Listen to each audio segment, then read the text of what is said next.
April kicked off with April Fool's Day, a wonderful tradition I don't find the slightest bit annoying when trying to decipher which stories for my news video are true.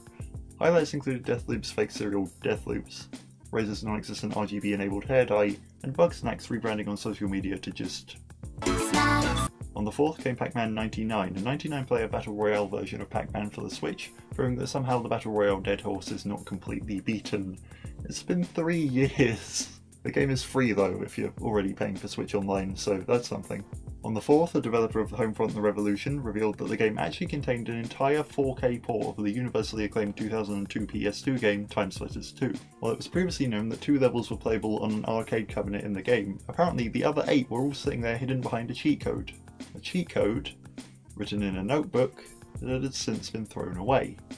Luckily, it had previously been shared with a friend of his who came through on the 8th to make the code publicly known. That very same 8th, Deathloop was delayed, moving its release date from the 21st of May to the 14th of September. This is actually the game's second delay. And let's talk about delays for a little, because Cyberpunk was quite famously delayed many times, which I maybe slightly mocked it for, and then it was trash and clearly would have benefited from a far later release date. On the opposite side of things, when Gotham Knights revealed it was delayed, I said that was totally to be expected. I think, as is the case with many things, you need to look at the individual circumstances. When a game's been in development for 7 years and is constantly being pushed further and further and further back, continually missing deadlines and going back on its word about the use of crunch time, that indicates a failure of management, and that's an issue that needs to be drawn attention to. Conversely, when a game is only announced within the past year in the midst of an unforeseen pandemic, a delay there is pretty par for the course. I think Deathloop sits somewhere a little more in the middle. Ultimately, its delays are a good thing, reducing the need for crunch, not that there ever is a legitimate need, and ensuring the game is polished and playable when it does eventually release. I think my real issue here is not with the fact that games take time to make, but it's with deadlines themselves. Imagine an E3 presentation where the developers take the time to show off and explain the game of your dreams, only to reveal it's still a few years down the line with inevitably more pushbacks to come, compared to one where they can stand up, look the crowd in the eye, and reveal that it's finished and playable right now. The latter has been done, but the vast majority of situations more closely follow the former, and the disappointment that follows each time makes me wonder why it's so prevalent. Okay, I understand the need to market your game and let word of mouth spread so that people can find out about it. But would it be impossible to start that cycle after the game's gone gold? As with basically all bad decisions in the gaming industry, it's probably executives, isn't it? In an ideal world, crunch would be abolished, microtransactions would be nothing more than a dystopian dream, developers would all have enough time to make the games that they want to make, they'd all sell well, and the profits would be split so that everyone involved is fairly compensated. But some higher up somewhere has probably read that release dates stimulate pre-order sales, and they've got investors to please, and all their brand new yachts aren't going to buy themselves. Now for something completely different, on the 14th the Unreal MetaHuman creator entered early access and I gave it a shot, and it was weird. Cool, yeah, certainly, it's awesome to be able to create a lifelike character in your browser, and I can see it having some great uses for games in the future. I just find it a little bit bizarre that I can control the exact amount of plaque on a character's teeth, but I can't give anyone unnatural hair colours. I also wonder how long it will be till people start accurately recreating people from the real world, and exactly what sort of implications that's going to have further down the line. Something to keep your eye on. The next day, guess what happened? The whole Oxenfree ARG that has been going since January came to a head with the announcement during Nintendo's Indie Direct of Oxenfree 2 Lost Signals. Set 5 years after the first game and featuring a new character called Riley, it's set to be coming to the Switch and to Steam sometime later this year. And while the latest voicemail from the phone number connected to the ARG contains some Morse code that spelled out end sequence, we can never really be sure when it's all over. Current theories are wondering if the game will release on the 10th of July, referring to Station 107 in the original game on which some clues were found. A theory given strength by that date also being a full moon, which ties in nicely with all the moon imagery during the ARG. But with Night School Studios being an American company, wouldn't 10-7 mean the 7th of October? Nobody knows at this point, so all we can do is sit back and let the excitement build and replay the original game again. I'm very excited. On the 19th, PlayStation reversed its decision to close down the PS3 and PS Vita stores after significant backlash from fans and even developers who were still working on making some more PS Vita games and probably wouldn't have been able to get them completed in the 4 or so months until the stores were planned to shut down for good. And while it's lovely to see consumer pressure bringing about positive outcomes, the statement released by Jim Ryan, the CEO and president of Sony Interactive Entertainment, claimed he was now happy to keep this piece of history alive for gamers to enjoy, in a remarkable display of PR spin. Also on the 19th, Ubisoft announced it was partnering with Hatchet Heroes to release 6 books in the Mr. Men series based around characters from Assassin's Creed. They revealed that the first 3 would be Mr. Ezio, Little Miss Cassandra, and Little Miss Eivor. While it's nice to see the female protagonists of Odyssey and Valhalla getting some rare merchandise, the fan bases of Assassin's Creed, the series about stabbing people to death, and the Mr. Men, the series about one-dimensional children's characters, could not be further apart. I've no idea who's gonna go and buy these books, but a small part of me that isn't utterly bewildered is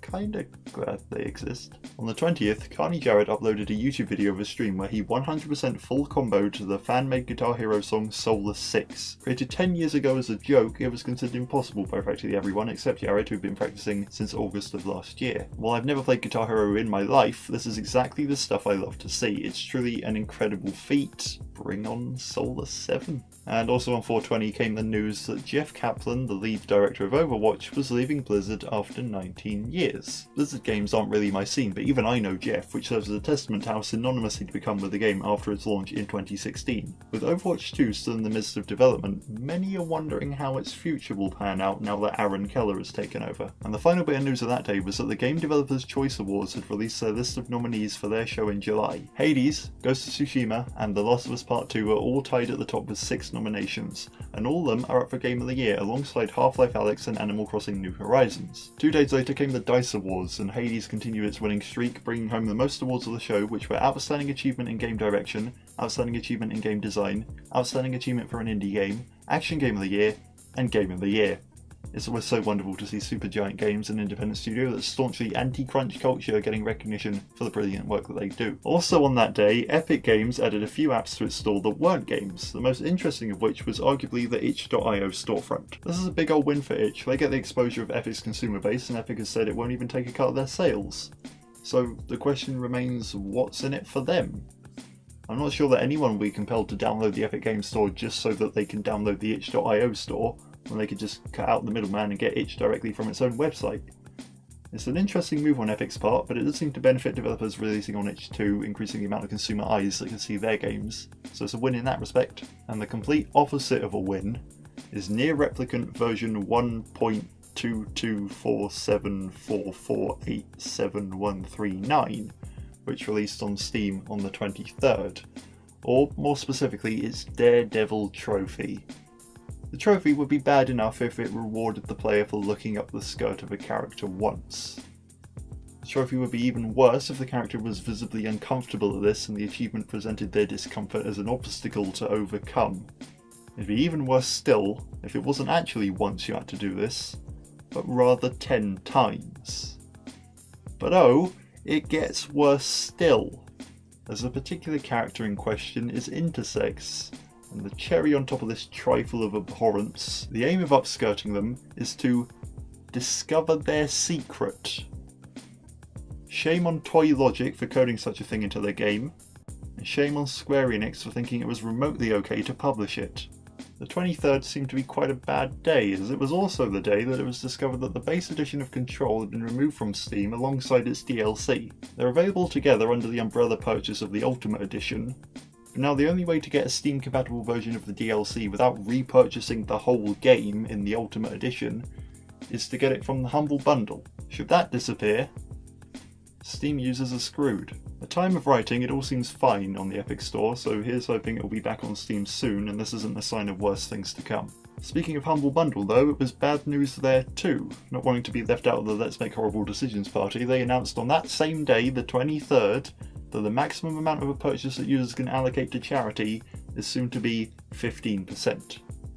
Originally, the store featured a series of sliders that could be manipulated to split the amount between charity, the makers of the game, and the Humble store. This meant that potentially 100% could be donated, leaving the game and Humble with nothing.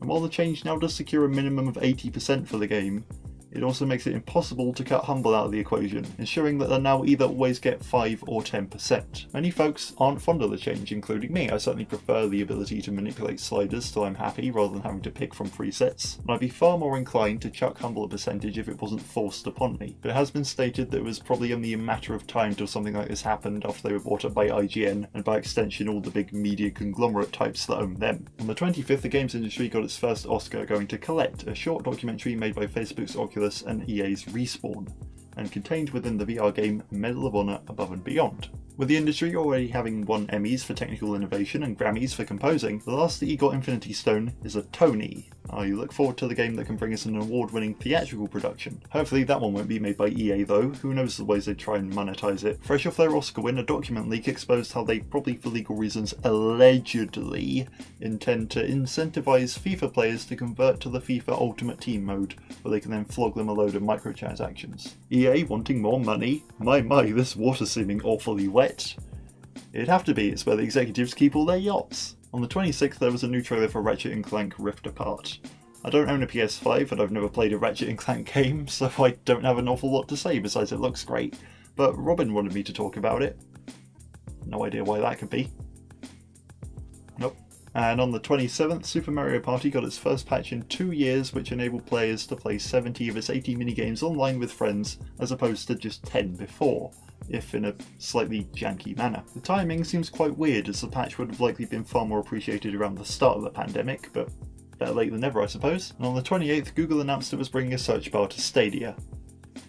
Yup, it didn't have a search bar. I mean, Epic doesn't have a shopping cart, but a search bar on Google Stadia. My god, they should really throw in the towel now, honestly, they should. In fact, you know what I found out relatively recently? Amazon's got a game streaming service too, called Luna. I mean, Stadia's trash, but at least people have heard of it. Honestly, it feels really weird to stand here on the sidelines knowing full well it's only a matter of time till these services crash and burn, which is something apparently billion-dollar companies don't know. Also on the 28th, we were made aware of an Outer Wilds DLC cropping up on the back end of Steam, which was then confirmed by the game's publisher and writer with retweets and shifty eye emojis. I haven't played the game, but from what I saw it seemed to wrap itself up quite neatly, so I wonder what this Echoes of the Eye DLC could add. It is very, very good though, so if the DLC is anything like the quality of the base game, big hype. On the 29th, Microsoft revealed that they'll be reducing their cut for PC games sold on the Microsoft Store. They used to take 30% in sales, but starting in August this will drop down to 12%, which brings them in line with the Epic Store. It's a good move, more money for developers, more incentive for them to pop up on a different storefront, meaning more competitiveness, which drives innovation and all that lovely business. And then that seemed to be the last bit of 100% good news for the month, as the 30th hit us with a big negative triple whammy. The first bad time is that Activision Blizzard have moved Toys for Bob, the developer behind Crash Bandicoot 4 and the Spyro Reignited trilogy, onto development of Call of Duty Warzone.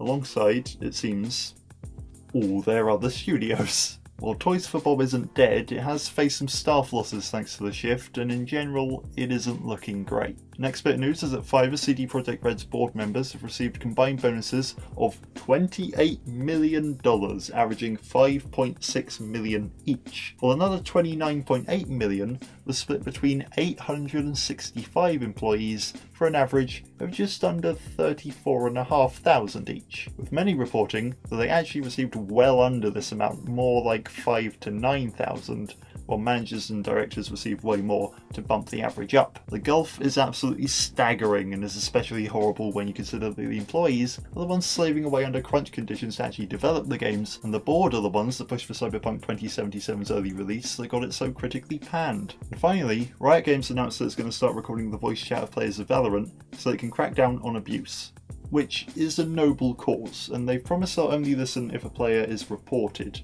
But as with all big tech companies in charge of your data, you gotta trust that they'll stick to their word, hoping that the deterrent of bad press if they ever do get caught snooping is enough of a preventative measure. I honestly don't know of a better way to crack down on abuse, and it is a serious issue, and it's one of many reasons why I don't really play online multiplayer games. But the worry that a company stacked to the brim with your voice logs could potentially be hacked and have them distributed is also a legitimate concern, and the world gets a little bit more like Watch Dogs 2 every day. Blimey, that was quite a lot of news this month. I'll be back around the end of May with more, or maybe before that with a review. We'll see. And as always, the intention is for my podcast to keep ticking along. In the meantime, bye!